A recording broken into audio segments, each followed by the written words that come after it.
If you have just seen a headline saying that the United States has suspended immigrant visa processing for 75 countries indefinitely, I know exactly what you are feeling right now.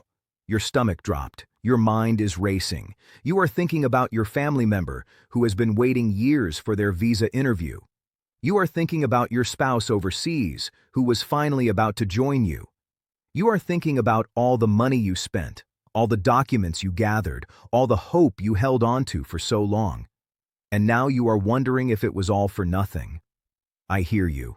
I understand. And I need you to stay with me for the next few minutes because what I am about to explain will give you the clarity you desperately need right now.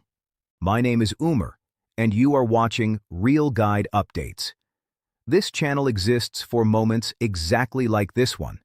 When scary headlines spread across social media, when rumors start flying, when people begin panicking without understanding what is actually happening, this is where you come to get the real information. No drama, no speculation, no clickbait, just facts explained in plain language so you can actually understand what is going on and what it means for you specifically. So let us take a deep breath together and walk through this step by step.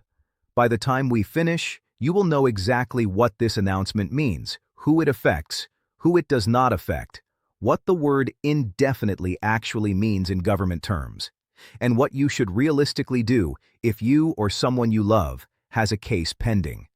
That is my promise to you. Let us start with what has actually been announced. According to reports and communications from various consular posts, the U.S. Department of State has issued guidance that suspends immigrant visa processing at embassies and consulates in approximately 75 countries. This is not a rumor. This is happening. However, the way this information is being presented online is causing far more panic than the situation actually warrants. So let me break this down piece by piece. First, we need to understand what immigrant visa processing actually means. In the U.S. immigration system, there is a critical difference between immigrant visas and non-immigrant visas. Non-immigrant visas are temporary visas. These include tourist visas, student visas, work visas like H-1B or L-1, and other categories where the person intends to stay in the United States for a limited time and then return to their home country. Immigrant visas, on the other hand, are for people who have been approved to become permanent residents of the United States. These are the visas that lead to what most people call a green card. When we talk about immigrant visa processing being suspended, we are talking about the final step in a long journey for people who have already been approved to immigrate. This is the consular interview stage, where an applicant goes to the U.S. Embassy or consulate in their country, sits down with a consular officer, presents their documents, answers questions, and if everything goes well, receives their immigrant visa so they can travel to the United States and become a permanent resident. The suspension we are discussing affects this specific stage of the process at consular posts in the 75 countries that have been identified. This is important to understand because many people are interpreting this news as if all immigration to the United States has been completely shut down. And that is simply not accurate. Now let us talk about that word that is causing so much fear: indefinitely. When people see the word indefinitely, they often think it means forever or permanently. That is not what this word means in government and administrative contexts. Indefinitely simply means that no specific end date has been announced. It means the suspension is in effect until further notice. It means the government has not committed to a timeline for when things will return to normal. Is this frustrating? Absolutely. Does it create uncertainty? Yes, it does. But does it mean that immigrant visa processing has been permanently eliminated for these countries? No, it does not. Policies that are implemented indefinitely can be modified, adjusted, or lifted at any time. The word indefinitely describes the current lack of a set end date, not the permanence of the policy. Let me now explain who is actually affected by this suspension and who is not. This is where I really need you to pay attention because there is a lot of confusion online, and I want to make sure you understand your specific situation.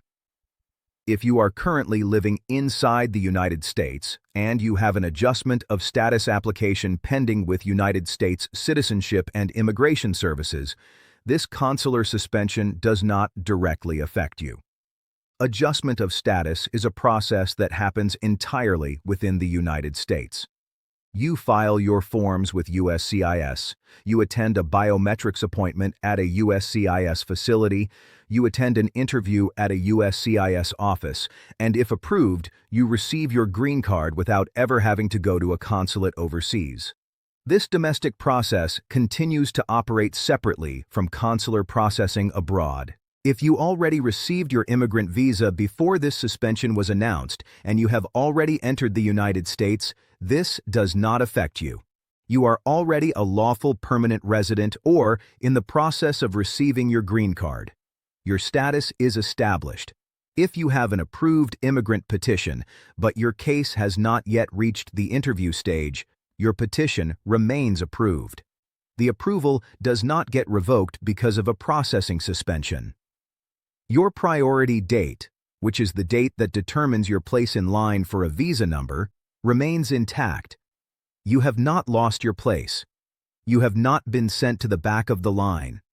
The suspension affects when you can complete the final step, not whether your earlier progress counts. Now, who is affected? If you have a case that was being processed at a consular post in one of the 75 affected countries and you were waiting for an interview appointment, or you already had an interview scheduled, you are likely affected. Your interview may be delayed or postponed. If you were expecting to receive an interview appointment soon, that appointment may not come until processing resumes.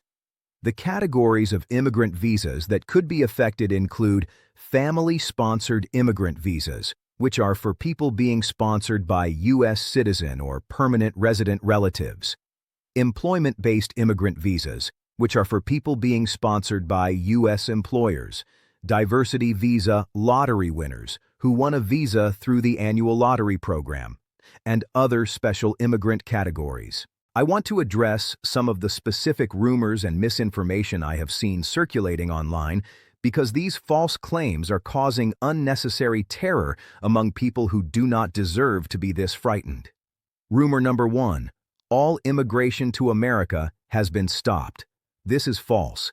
Immigration to the United States involves many different pathways and processes.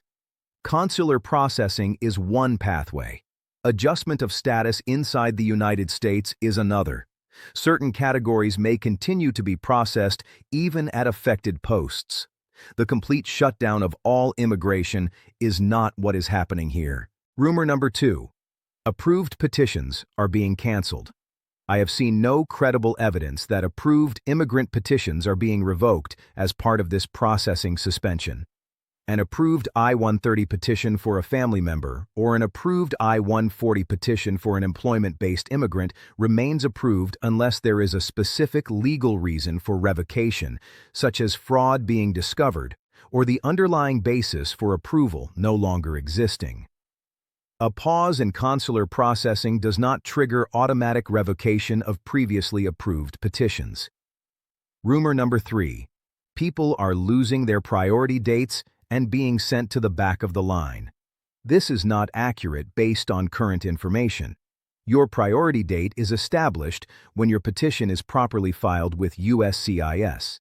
That date remains your priority date regardless of processing delays that occur later. When processing resumes, you will still have the same priority date you always had. Rumor number 4: this affects everyone from every country. The reports specifically mention approximately 75 countries, not all countries where the United States has consular operations. If your case is being processed at a consulate in a country that is not on the affected list, your processing may continue as normal. This is why it is so important to check the specific information for your specific consular post rather than assuming that global headlines apply to your situation. Rumor number 5: there is nothing anyone can do, and all cases are permanently dead. This dramatic language is not helpful and it is not accurate. Cases that were pending before the suspension remain pending. When processing resumes, those cases will continue from where they left off. The immigration system has experienced slowdowns and suspensions before, including during the global health situation when consulates around the world closed for extended periods. Processing eventually resumed. Backlogs were eventually addressed. The same principle applies here. Let me take some time to explain how the immigrant visa process works for those who may not fully understand it. This will help you see where this suspension fits into the bigger picture. The journey to an immigrant visa typically begins when someone files a petition on your behalf. If you are being sponsored by a family member who is a U.S. citizen or permanent resident, they file Form I-130, which is called Petition for Alien Relative. If you are being sponsored by an employer, they file Form I-140, which is called Immigrant Petition for Alien Workers. These petitions are submitted to USCIS, which is a domestic agency within the Department of Homeland Security. USCIS reviews the petition to determine whether the relationship or employment offer is legitimate and whether the petitioner and beneficiary meet the requirements for the category. If USCIS approves the petition, that approval establishes your eligibility to eventually receive an immigrant visa, but it does not give you the visa itself. It simply confirms that you qualify for the category. After approval, if you are processing through a consulate, your case is transferred to the National Visa Center, which is part of the Department of State. The National Visa Center is responsible for collecting fees and documents from both the petitioner and the beneficiary. You submit civil documents like birth certificates and police certificates. You pay processing fees. You fill out the online immigrant visa application. This stage can take several months as documents are reviewed and the case becomes what is called documentarily complete. Once your case is documentarily complete and a visa number is available for your category, the National Visa Center schedules your interview at the appropriate consular post. You receive an appointment letter telling you when to appear at the embassy or consulate. You attend the interview, where a consular officer reviews your application, examines your documents, asks you questions, and makes a decision about whether to approve your immigrant visa. The suspension we are discussing affects this final stage, the interviews at consular posts in the 75 affected countries. It does not mean that the earlier stages have stopped. Petitions can still be filed with USCIS. Petitions can still be approved by USCIS. Cases can still be processed by the National Visa Center. The bottleneck is specifically at the interview stage at affected consular posts. Now let us talk about what you should actually do if you believe you are affected by this suspension. The first and most important thing is to not make any hasty decisions based on panic. I have seen people online talking about withdrawing their cases, filing complaints, or trying to transfer their cases to consulates in other countries. Please do not take any drastic action without fully understanding the implications and ideally consulting with a qualified immigration attorney. The second thing you should do is gather accurate information about your specific case. What stage is your case at? Where is your case being processed? Has your consular post actually announced a suspension? You can find this information by checking the official website of the specific embassy or consulate where your case is pending. Many consular posts publish announcements about their operations, including any changes to visa services. The third thing you should do is continue to monitor official sources for updates. The Department of State website at travel.state.gov is the official source for information about visa processing and consular services. The specific embassy or consulate website is the official source for information about that particular post. USCIS.gov is the official source for information about petitions and domestic processing. These are the sources you should be checking, not random social media posts or WhatsApp forwards.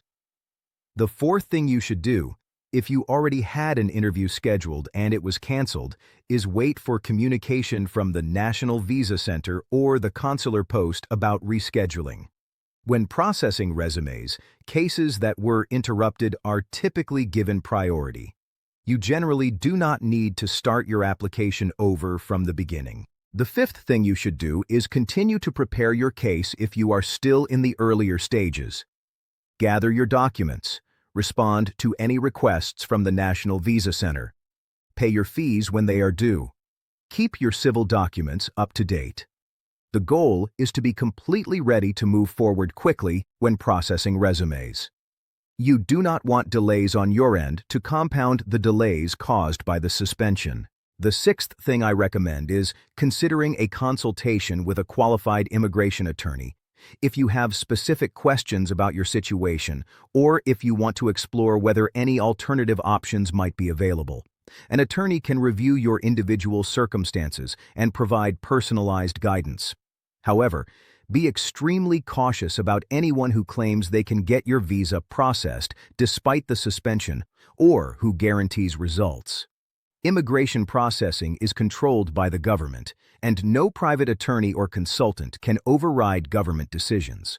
I also want to spend a moment talking about the importance of avoiding scams during times like this. Unfortunately, when people are scared and desperate, scammers see an opportunity. You may encounter people online or in your community who claim they have special connections at the embassy, who say they can get your case processed faster for a fee, or who offer guaranteed visa approvals. These are scams. The U.S. immigration system does not work that way. No private individual can circumvent official government processes. Please protect yourself and your money by only working with licensed attorneys and by verifying credentials before paying anyone for immigration help. For those of you who are U.S. citizens or permanent residents with family members overseas who are affected by this suspension, I want to acknowledge how difficult this is for you. You did everything right. You filed the petition. You paid the fees. You waited patiently for years in some cases. And now, just when your loved one was getting close to joining you, there is another delay with no clear end date. Your frustration is completely understandable and valid. What I encourage you to do is stay in close communication with your family member. Make sure they understand what is happening and that their case has not been canceled. Make sure they continue to maintain valid passports and other documents. Make sure they do not miss any deadlines related to their case. And make sure they know that you are doing everything you can from your side. For those in employment-based categories, whether you are an employer who sponsored a worker or a worker who is waiting for your immigrant visa, the same principles apply. Your approved petition remains approved. Your priority date remains intact. The suspension creates a delay, not a cancellation. Continue to monitor your case status and be prepared to move forward when processing resumes. I want to offer some perspective on the broader situation. The United States immigration system has never been fast or simple. Delays, backlogs, and processing suspensions are unfortunately common throughout the history of U.S. immigration. This is not the first time consular processing has been disrupted, and it likely will not be the last.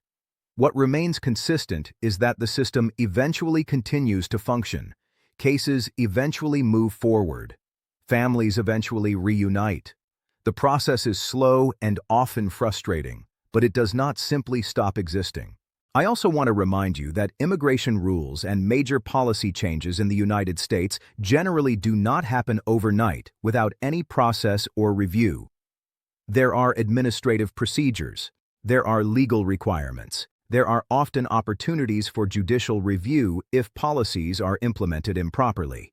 Due process exists within the American legal system, and if you believe your rights are being violated, there are legal avenues to seek redress. As we come to the end of this video, I want to summarize the key points for you.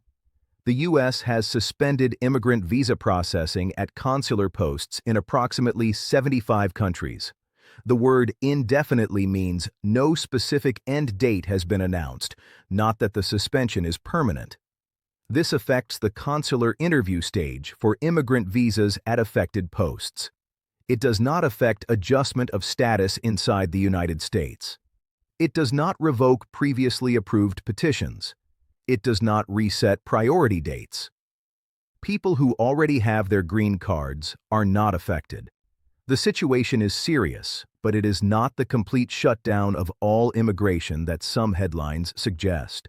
What you should do is stay calm, gather accurate information about your specific case, monitor official government sources for updates, continue to prepare your case so you are ready when processing resumes, and consider consulting with a qualified attorney if you have specific legal questions. What you should not do is panic, make hasty decisions, believe every rumor you see on social media, pay scammers who promise to get your visa despite the suspension, or assume that your case is dead when it is simply delayed. If this video has helped you understand what is actually happening, I would be very grateful if you would subscribe to Real Guide Updates. By subscribing and clicking the notification bell, you will be informed every time we release a new video about immigration news. Our goal is to be your trusted source for accurate, calm, fact-based information during uncertain times like these. I also ask that you share this video with anyone you know who might be worried about this news. There are many people right now who are losing sleep over headlines they do not fully understand. Sharing accurate information is one of the kindest things you can do for someone who is scared. If you have questions about your own immigration situation or topics you want me to cover in future videos, please leave a comment below. I read every comment, and your questions help me understand what information you need most. Thank you for watching. Thank you for trusting Real Guide Updates. Remember, scary headlines are designed to get clicks. Real understanding comes from taking the time to learn the facts. Stay calm, stay informed, and I will see you in the next video.